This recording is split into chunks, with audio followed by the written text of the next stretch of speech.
Hi dear friend, आप सभी देख रहे हैं स्ट्रेंथ ऑफ मटेरियल। और स्ट्रेंथ ऑफ मटेरियल में आज हम सभी पढ़ने वाले हैं कंपोजिट बार। ठीक है, कंपोजिट बार का मतलब क्या होता है पहले तो मैं यहाँ पर बता देता हूँ कि कंपोजिट बार का मतलब यहाँ पर क्या हो रहा है। वो चीजें मैं यहाँ पर लिख के बता देता हूँ, फिर उसके बाद से इसमें करना क्या है वो चीजें मैं यहाँ पर बताऊंगा। कि कंपोजिट का बार का मतलब होता है कि if a bar is made up of two or more different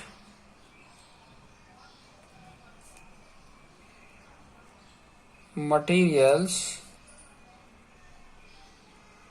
it is called composite bar। ठीक है, यहाँ पे आपको स्पष्ट से समझ में आ जा रहा है इसमें क्या बोल रहा है कि इफ ए बार कोई मेड ऑफ टू और मोर डिफरेंट मटेरियल, ठीक है, दो या उससे अधिक डिफरेंट मटेरियल का हो तो इट इज कॉल्ड कंपोजिट बार। ठीक है, ये सेक्शंस भी बोला जाता है, ये बार की जगह पे हम सेक्शंस भी ले सकते हैं, कई जगह पे सेक्शन यूज किया जाता है। ठीक है, कंपोजिट सेक्शन भी कई जगह पे यूज किया जाता है, कई जगह पे कंपोजिट बार यूज होता है। कि जैसे कि मैं यहाँ पर बताऊं कि इस तरीके का, ये मान लो कि कोई रिजिड प्लेट है। ठीक है, कोई रिजिड प्लेट है, उसमें ये दो, एक मतलब डिफॉर्मेबल बॉडी यहाँ पर है, एक डिफॉर्मेबल बॉडी यहाँ पर है, और नीचे भी एक रिजिड प्लेट लगे हुए हैं। ठीक है, और इसके ऊपर अगर P जितना फोर्स अप्लाई हो रहा है, ध्यान देना, ये मान लो कि कोई मटेरियल 1 है, मान लो ये मटेरियल 1 है। ठीक है, और ये मटेरियल 2 है, दो टाइप के ये मटेरियल हैं। ठीक है, ये मटेरियल 2 है, दो मटेरियल हैं। ठीक है, हो सकता है कि एक स्टील हो और एक कॉपर हो सकता है ये स्टील हो ये ब्रास हो सकता है ये कॉपर हो ये एल्युमिनियम हो सकता है ये कंक्रीट हो और ये स्टील हो। ठीक है, इस तरीके के ये कंपोजिट आपको दिख रहे हैं। ठीक है, अब इसमें करना क्या होता है, ये पॉइंट तो आपको समझ में आ गया, लेकिन इसमें करना क्या होता है तो वो पॉइंट मैं बता देता हूं कि इन दोनों के ऊपर कितना लोड शेयर होता है वही फाइंड आउट करना होता है। ये फाइंड आउट करने के लिए क्या आता है, find out load shared by material 1 ले सकते हैं and material 2 out of external loading. ठीक है, एक्सटर्नल लोडिंग कोई P अप्लाई किया गया है तो उसके कारण इसके दोनों सेक्शन पे लोड कितना शेयर हो रहा है वो चीजें फाइंड आउट करनी होती हैं। ठीक है, अगर आप यहाँ पे देखोगे फ्री बॉडी डायग्राम अगर ड्रॉ किया जाए तो इसके ऊपर ये P1 जितना लोड जाएगा, P1 जितना, और इसके ऊपर मान लो ये P2 जितना शेयर लोड हो रहा है। ठीक है, अगर इसको तो यहाँ पर देखो इसके ऊपर P1 जा रहा है, इसके ऊपर P2 जा रहा है। ठीक है, तो यहाँ पर अगर आप देखो दो हमारे पास स्टैटिक इक्विलिब्रियम इक्वेशन होते हैं, स्टैटिक इक्विलिब्रियम इक्वेशन जो होता है, ठीक है, वो क्या होता है, अगर इस कंडीशन में देखोगे स्टैटिक इक्विलिब्रियम में तो क्या होता है, summation F Y equal to 0, summation F X equal to 0, मतलब vertical sum of all vertical forces 0, sum of all horizontal forces equal to 0, और M Z equal to 0, summation M Z. ठीक है, moment at Z direction equal to 0। ठीक है, ये आपको condition होते हैं, इन कंडीशन को अप्लाई करके आप फाइंड आउट कर लेते हैं। तो देखिए यहाँ पर एक ही फोर्सेस आप यहाँ पे दिख रहा है, वर्टिकल फोर्सेस दिख रहे हैं, तो वर्टिकल फोर्सेस में सिर्फ मैं यही कंडीशन अप्लाई कर सकता हूँ। ठीक है, ये कंडीशन अगर अप्लाई करेंगे तो क्या आ जाएगा, देखो P1 प्लस P2 ये सेम डायरेक्शन में तो एक तरफ ऐड कर लिया, और ये P, ये एक इक्वेशन आ जा रहा है। ठीक है, आपके पास एक ही इक्वेशन बन के आया। ठीक है, कंडीशन यहाँ पर ध्यान दो, यहाँ पर वैल्यू दो फाइंड आउट करने हैं, अननोन कितने हैं, ये तो गिवन है, P की वैल्यू गिवन है, लेकिन फाइंड आउट क्या करना है, P1 और P2 फाइंड आउट करना है, P1 और P2 फाइंड आउट करना है। लेकिन इक्वेशन कितने बन रहे हैं, यही एक इक्वेशन बन रहा है और दूसरा कोई तो इक्वेशन इसमें दिख नहीं रहा है। तो जब एक ही इक्वेशन हो, ठीक है, और दो वैल्यू फाइंड आउट करने हो, एक ही इक्वेशन है और दो वैल्यू फाइंड आउट करने हो, तो एक और जब इनके वैल्यू को फाइंड आउट करने के लिए एक और जब इक्वेशन लगाया जाता है, उसी इक्वेशन को मैंने इसके प्रीवियस में भी बताया, उसी इक्वेशन को कंपैटिबिलिटी इक्वेशन बोला जाता है। तो कंपैटिबिलिटी इक्वेशन इसमें क्या होगा, मैं यहाँ पर बता देता हूं, यहाँ पर कि आपको अप्लाई करना पड़ेगा, ठीक है। यहाँ पे अननोन कितने थे, अगर मैं अननोन की बात करूं तो अननोन 2 थे, कौन कौन, P1 और P2 है, ठीक है, P1 और P2 अननोन थे। इक्वेशन कितना था, अगर इक्वेशन की बात करते तो 1 था, कौन सा इक्वेशन, ये वाला equation, summation F Y equal to 0, यही एक इक्वेशन हम अप्लाई कर पाए, दूसरा वाला तो कोई हॉरिजॉन्टल दिया ही नहीं है, कोई मोमेंट जनरेट ही नहीं हो रहा था, ठीक है। तो उस सिचुएशन में, इस सिचुएशन में अगर मैं बात करूं, इस सिचुएशन को देख के बनाई जाती है, वो इक्वेशन है कंपैटिबिलिटी इक्वेशन, कंपैटिबिलिटी इक्वेशन। और कंपैटिबिलिटी इक्वेशन क्या है, अभी यूजिंग इसको कर लेंगे, यूजिंग कंपैटिबिलिटी इक्वेशन। तो कंपैटिबिलिटी इक्वेशन क्या है, अब दोनों जो मैंने यहाँ पर रॉड आपको बताया, दोनों जो मटेरियल 1 से बना था, मटेरियल 2 से, दोनों जो आपको दिख रहे हैं, ये कंपोजिट बार है, ठीक है। अब ये जो दोनों, इसके ऊपर अगर लोड अप्लाई किया जाए, ये आपको फिगर में दिख रहा है, अगर इसके ऊपर लोड अप्लाई किया जाए तो ये जो दोनों जो कॉन्ट्रैक्ट होंगे, कॉन्ट्रैक्शन जो इन दोनों के सेम ही होगा, ठीक है। अब ऐसा नहीं है कि एक वाले में ज्यादा कॉन्ट्रैक्शन हो जाएगा, एक में कम होगा, ऐसा नहीं, दोनों में जो कॉन्ट्रैक्शन होगा, मतलब जो डिफॉर्मेशन होगा वो सेम होगा, ठीक है। कहने का मतलब दोनों में डिफ्लेक्शन क्या होगा, दोनों में अगर डिफ्लेक्शन की बात करें तो क्या होगा, सेम होगा। यहां पर लिख देता हूं कि दोनों मटेरियल्स में P1 और P2 के कारण, सेम लोड के कारण, सेम, ऊपर लोड तो सब दोनों पे सेम ही पड़ रहा है ना, ठीक है, लेकिन कितना शेयर हो रहा है वो चीजें नहीं बता रहा, ठीक है। सेम लोड के कारण क्या हो रहा है, सेम लोड के कारण सेम अमाउंट में कॉन्ट्रैक्शन होगा, सेम लोड के कारण, सेम लोड के कारण सेम कॉन्ट्रैक्शन होगा, ठीक है, सेम कॉन्ट्रैक्शन होगा, मतलब उसका डिफ्लेक्शन जो, अगर मैं बात करूं, डेल L1, मान लो मटेरियल वाल का डेल L1 है और इसका डेल L2 है, ये दोनों क्या होंगे, सेम होगा, ठीक है। अब इन दोनों का फॉर्मूला क्या था, PL1 अपॉन A, L दोनों का तो L सेम ही है, तो L1 या L2 लिखने की जरूरत नहीं है, दोनों का क्या है, सेम ही है। तो PL upon AE equal to P1 upon AE, और यहाँ पे P2 upon P2L upon AE, ठीक है। अगर क्रॉस सेक्शन एरिया सेम है तो सेम लिखेंगे, नहीं सेम है तो जो भी वैल्यू दिया हो वो लिख लेंगे। चलो इसको 1 कर लेते हैं, E1 कर लेते हैं, यहाँ पे 2 कर लेते हैं, 2 कर लेते हैं, L तो दोनों का सेम है, ठीक है। अब इस कंडीशन के बेस पे ये एक इक्वेशन दूसरा आ गया, और आपका पहला इक्वेशन ये था। तो इन दोनों इक्वेशन को जब सॉल्व करोगे तो आप फाइंड आउट कर लोगे, दोनों इक्वेशन को अगर ये सॉल्व करते हैं तो देखो मैं दोनों इक्वेशन को सॉल्व करूंगा तो मेरे पास फॉर्मूला क्या बन के आ जाता है, P1 इक्वल टू ये फॉर्मूला आ जाता है, P into A1 E1 upon A1 E1 plus A2 E2 आ जाएगा, ठीक है। और वही P2 अगर फाइंड आउट करना है तो उसकी फॉर्मूला क्या आ जाएगा, P into A2 E2 upon A1 E1 plus A2 E2, ये फॉर्मूला आ जाएगा।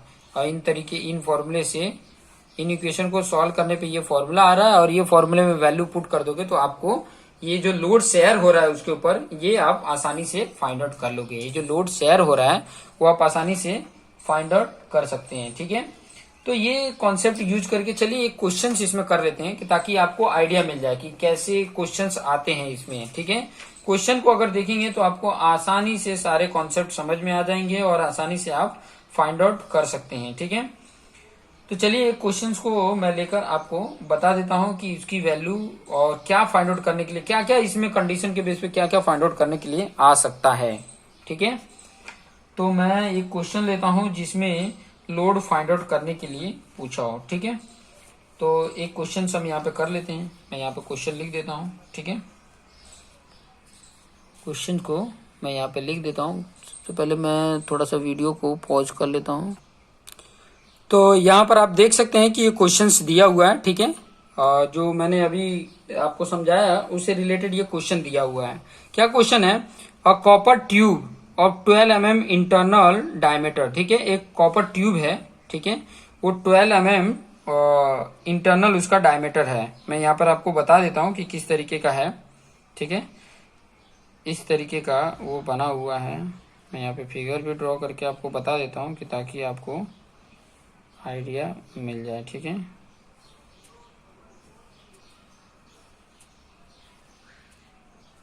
ये वाला जो है ना, ये इसका मैं आपको टॉप व्यू भी बता दूंगा। ठीक है, ये इस तरीके का है। ठीक है, और ये कैसा है मैं यहाँ पर बता देता हूँ कि ये इस तरीके का है। ठीक है, ये इस तरीके का आपको दिखेगा। अगर आप इसका साइड व्यू इस तरीके से देखेंगे तो ये वाला जो है ना, ये कॉपर ट्यूब है। ठीक है, ये आपको दिख रहा है, ये कॉपर ट्यूब है जिसका इंटरनल डायमीटर मतलब यहां से लेके ये जो दिया है वो गिवन है। ठीक है, ये जो आपकी वैल्यू मैं बता रहा हूँ इसकी वैल्यू दी हुई है। मैं यहाँ पर लिख के बता देता हूँ कि गिवन में क्या क्या दिया है, वो चीजें मैं आपको बता देता हूँ। ठीक है, गिवन में क्या बोला है, क्वेश्चन आप देख लीजिए। पहले क्वेश्चन समझा देता हूँ फिर बाद में। वो कॉपर ट्यूब का 12 mm इंटरनल डायमीटर है और 2 mm थिकनेस है। ठीक है, मतलब उसका एक्सटर्नल डायमीटर कितना हो जाएगा? अगर एक्सटर्नल डायमीटर की बात करें तो यहाँ पर अगर फिगर में देखो तो ये आपका 12 है, इधर का 2 और इधर का 2 करोगे तब तो एक्सटर्नल मिलेगा ना। ठीक है, तो 4 mm और ऐड कर दोगे तो एक्सटर्नल डायमीटर भी मिल जाएगा। Is fitted on an aluminium rod. ठीक है, एल्यूमिनियम रॉड फिटेड है उसके अंदर of 12 mm diameter to act as a composite section. If modulus of elasticity of copper, modulus of elasticity दिया हुआ है और एल्युमिनियम का modulus of elasticity भी दिया है। ठीक है, find stresses develop in both material. दोनों में कितना स्ट्रेस मटेरियल में हो रहा है और when subjected N axial load of 40 kilo Newton. अगर उसके ऊपर यहाँ पर 40 किलो न्यूटन का लोड अगर अप्लाई कर देते हैं तो कितना लोड इसके ऊपर डेवलप होगा। ठीक है, और कितना स्ट्रेस डेवलप होगा, ये चीजें आपको बतानी है। तो चलिए पहले तो जो गिवन है वो लिख लेता हूं मैं यहाँ पे। पहला है कि कॉपर ट्यूब के लिए मैं ले लेता हूं। अगर मैं कॉपर ट्यूब की अगर मैं बात करूं तो कॉपर ट्यूब की वैल्यू इंटरनल डायमीटर डी दिया है आपका 12 mm और एक्सटर्नल डायमीटर कितना हो जाएगा? डी प्लस टू हो जाएगा। कितना हो गया? 16 mm हो जाएगा। ठीक है, 16 mm आ गया। फिर अगर मैं एल्युमिनियम रॉड की लेता हूं, एल्युमिनियम अगर रॉड को लिया, ठीक है, एल्युमिनियम रॉड को अगर मैं लेता हूं तो उसका क्या वैल्यू है? एल्युमिनियम रॉड की अगर मैं बात करूं तो उसमें इंटरनल डायमीटर कितना दे दिया है? उसका वही होगा 12 mm ही होगा, क्योंकि उतना ही जगह बचा है, उतने में हमने उसको फिल किया है। उसके बाद ये सारे के बाद और क्या दिया हुआ है, ये दोनों का तो मैंने लिख लिया। उसके बाद P की वैल्यू दिया है, जो लोड ये अप्लाई हो रहा है वो कितना आ रहा है? 40 किलो न्यूटन। वहीं अगर मॉडुलस ऑफ इलास्टिसिटी कॉपर की बात करें तो वो दिया है 1.12 इंटू 10⁴ न्यूटन, सॉरी 5 है, न्यूटन पर mm² दिया है। और वही एल्युमिनियम की बात करें तो E से इंडिकेट कर रहा हूँ, एल्युमिनियम का ए से इंडिकेट कर रहा हूँ, और वो वैल्यू कितनी दी है? 7 इंटू 10⁴ न्यूटन पर mm²। ये इतना वैल्यू दी हुई है। ठीक है, अब इनकी वैल्यू को लेकर और सॉल्व करके बताना है कि कितना स्ट्रेसेस डेवलप हो रहे हैं। तो यहाँ पर आपको मैं बता दूं कि यहाँ पर अगर सॉल्व करता हूं मैं, ठीक है, तो सबसे पहले तो स्ट्रेस इन कॉपर क्या होगा? स्ट्रेस को किससे इंडिकेट करते हैं? सिग्मा से, तो कॉपर के लिए सी कर देते हैं।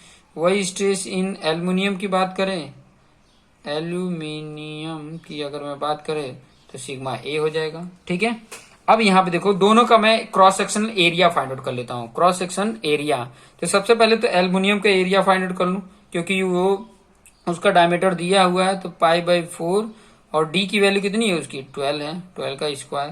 तो यहाँ पे वैल्यू सॉल्व करेंगे तो यहाँ पे एल्युमिनियम का एरिया मिल गया, कितना एल्युमिनियम का एरिया मिला है 113.09 mm स्क्वायर आ जाता है। ठीक है, अगर इसमें आप देखोगे कि ये आपका कॉपर वाला है, ठीक है, ये आपका कॉपर है, ये एल्युमिनियम का एरिया मिल गया, तो अगर इसके टोटल एरिया में से एल्युमिनियम का एरिया माइनस कर दें तो आपको इसका एरिया मिल जाएगा।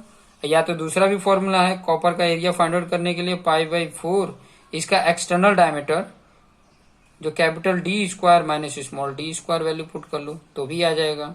तो कितना है π/4 16 का स्क्वायर माइनस 12 का स्क्वायर, और कितना वैल्यू आ जा रहा है, इसको अगर सॉल्व करोगे तो आपकी वैल्यू आ जा रही है 87.96 mm स्क्वायर। तो दोनों का हमने cross section area find out कर लिया। ठीक है, फिर उसके बाद से क्या अप्लाई करेंगे, उसके बाद मैंने आपको बताया कि दोनों का डिफ्लेक्शन क्या होता है, सेम होता है। मैंने अभी इसके पहले आपको बताया कि दोनों का डिफ्लेक्शन क्या होता है, सेम होता है।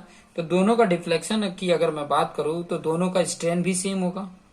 डिफ्लेक्शन सेम मतलब स्ट्रेन सेम। जैसे कि मैं यहाँ पे यूज करूं, क्या यूज करते थे, डिफ्लेक्शन मतलब मान लो कि ये कॉपर का है, डेल एल कॉपर और डी एल एल्युमिनियम का अगर मैं इस तरीके से करूं तो आप यहाँ पे अगर कॉपर का देखोगे तो इसका फॉर्मूला क्या करते थे, पी, मान लो ये कॉपर का तो पी सी एल तो दोनों का सेम होगा अपन A C into E C equal to क्या होगा, यहाँ पे फॉर्मूला अप्लाई हम कर देते हैं, यहाँ पे P A into L upon A into E A. ठीक है, ये फॉर्मूला है, फॉर्मूला आपको दिख रहा है, जिसमें एल तो दोनों का सेम है। ठीक है, पीसी और पीए हमें पता करना है कि क्या है। एक कंडीशन तो आपको पता है कि जो पीसी प्लस पीए है वो क्या है, पी के बराबर है, मतलब PC plus PA equal to 40 kilo newton हो गया। ये एक इक्वेशन तो हमें पता है। दूसरा, ये इक्वेशन से हम अगर सॉल्व करते हैं, ठीक है, ये इक्वेशन से अगर सॉल्व करते हैं तो यहाँ पर क्या आ रहा है, देखो पीसी इक्वल टू यहाँ पर P A into A C E C upon A और आ जाएगा, ये आ गया। ठीक है, इस तरीके से भी कर सकते हैं।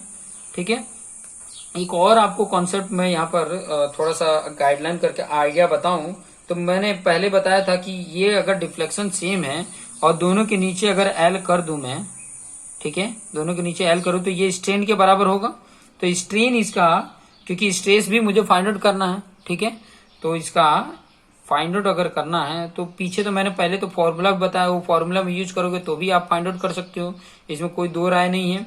अब प्लस लोड हम बाद में फाइंड आउट कर लेंगे। सबसे पहले तो स्ट्रेस अगर मुझे फाइंड आउट करना है तो क्या हो जाएगा, देखो दोनों का स्ट्रेन, मान लो ये स्ट्रेन ए एल कॉपर का और ये स्ट्रेन एल्युमिनियम का अगर मैं करता हूं तो स्ट्रेस इक्वल टू क्या होता है, सिग्मा अपॉन ये होता है सिग्मा ए अपॉन ई ए कैपिटल यंग्स मॉडुलस, ये आपको पता ही है, stress sigma upon capital E, Hooke's law के अकॉर्डिंग ये फॉर्मूला आ जाता है। तो ये कंडीशन अगर अप्लाई करते हैं तो आपको क्या मिल जाएगा, देखो sigma C equal to sigma A into E C upon E A आ जाएगा। ठीक है, ये वैल्यू आपको दिया हुआ है, देखो ये वैल्यू अगर पुट करोगे तो आपको ये वैल्यू फाइंड आउट हो जाएगा। तो ये वैल्यू इसमें अगर मैं वैल्यू पुट करता हूँ जो आपको दिया है सिग्मा ए इंटू ई सी की वैल्यू कितना दिया है 1.12 इंटू 10⁻5 है अपॉन 7 इंटू 10⁻4 है। तो ये वैल्यू सॉल्व करते हैं तो मेरी जो वैल्यू आ जाती है sigma C equal to 1.6 sigma A आ जाता है। ये एक इक्वेशन आपको मिल गया, ये इक्वेशन आपको मिल गया। अब प्लस दूसरा इक्वेशन जो मैंने यहाँ पर बताया कि P equal to P C plus P A, ठीक है, P C plus P A है। ठीक है, और मैं अगर P सिग्मा की बात करूं तो P अपन ए होता है, sigma A equal to P upon A होगा, इस तरीके से भी लिख सकते हैं। तो इसकी जगह पे मैं ये वाला फॉर्मूला यूज कर सकता हूँ। तो इसकी जगह पे मैं क्या लिख सकता हूँ, पीसी की जगह पे क्या लिख सकता हूँ, sigma C upon sigma C into क्या हो जाएगा, ये A C plus sigma A into A equal to 40 हो जाएगा। ठीक है, अब इसके बेस पे भी मुझे ये फॉर्मूला मिल जाएगा। अब सिग्मा जो सी है उसकी जगह पे मैं ये वैल्यू लिख सकता हूँ, सिग्मा सी की जगह पे मैं ये वैल्यू लिख दूं, तो यहाँ पर अगर मैं लिखता हूँ कि 1.6 sigma A into A C, ठीक है, plus sigma A into A equal to 40, इतना पॉइंट समझ में आ रहा है। ठीक है, अब इन दोनों में देखोगे कि ए सी और ए ही डिफरेंट है, बाकी सिग्मा ए तो इसमें मिल ही रहा है। ठीक है, तो सिग्मा ए अगर कॉमन कर लूं तो यहाँ क्या बच रहा है, 1.6 A C plus A equal to 40। ठीक है, दोनों का क्रॉस सेक्शन एरिया हमने फाइंड आउट किया, वैल्यू पुट कर दो दोनों का, 1.6 इंटू ए सी की वैल्यू कितनी आई थी 87.96 प्लस इसकी वैल्यू कितनी आई थी 113.09 आया था, इक्वल टू 40 हो जाएगा। अब इनको सॉल्व करो और इधर डिवाइड कर दो तो सिग्मा ए की वैल्यू मिल जाएगी, और सिग्मा ए की वैल्यू यहाँ पर क्या आ रही है। ठीक है, अगर यहाँ सिग्मा ए की वैल्यू अगर मैं बोलूँ तो कितना आ रहा है, सॉल्व करो, 157.58 न्यूटन पर mm स्क्वायर मेरा ये आ जा रहा है। ये किलो न्यूटन में था तो इसको 40 इंटू 10⁻³ कर लेना। ठीक है, तो इस तरीके से मेरा ये मिल गया। फिर बाद में इस इक्वेशन में पुट करोगे तो सिग्मा सी मिल जाता है, 1.6 से मल्टीप्लीकेशन करो आपका आ गया 252.13 न्यूटन पर mm स्क्वायर। तो दोनों का स्ट्रेस यहाँ पर डेवलप होके मिल गया। ठीक है, दोनों का स्ट्रेस मिल गया तो आप दोनों के स्ट्रेस को यहाँ पर जो फॉर्मूला होता है यहीं पे मैं यहाँ पे बता देता हूँ कि दोनों का पी सी इक्वल टू क्या होगा। अभी मैंने यहाँ पे लिख के बताया कि दोनों की जगह पे क्या किया, अगर सी का यूज कर रहे हो तो sigma C into A C use करो, मिल जाएगा। पी ए फाइंड आउट करना है तो sigma A into A use करो, ये दोनों वैल्यू को यूज करो और आप आसानी से फाइंड आउट कर सकते हो। तो इस कॉन्सेप्ट का यूज करके आप आसानी से इस तरीके के जितने भी क्वेश्चंस होंगे वो आसानी से आप सॉल्व कर सकते हैं। तो इस तरीके के क्वेश्चन को जब भी मतलब आते हैं तो ये कॉन्सेप्ट को यूज करके और आप फाइंड आउट कर लेंगे। नेक्स्ट वीडियोज में मैं आपको बताऊंगा कि स्ट्रेस ड्यू टू टेम्परेचर के कारण क्या स्ट्रेस प्रोड्यूस होता है, क्या स्ट्रेस होता है, वो चीजें हम नेक्स्ट वीडियो में देखेंगे। तो आप ये देखते रहिए, और वीडियो अच्छा लग रहा है तो अपने दोस्त मित्र को शेयर करना ना भूलें, लाइक करना ना भूलें, और अगर चैनल पे नए हैं तो सब्सक्राइब कर लें, बेल आइकन पे क्लिक कर लें कि ताकि जो नेक्स्ट वीडियो का नोटिफिकेशन वो आपको मिल सके। तो देखते रहिए। Thank you for watching this video.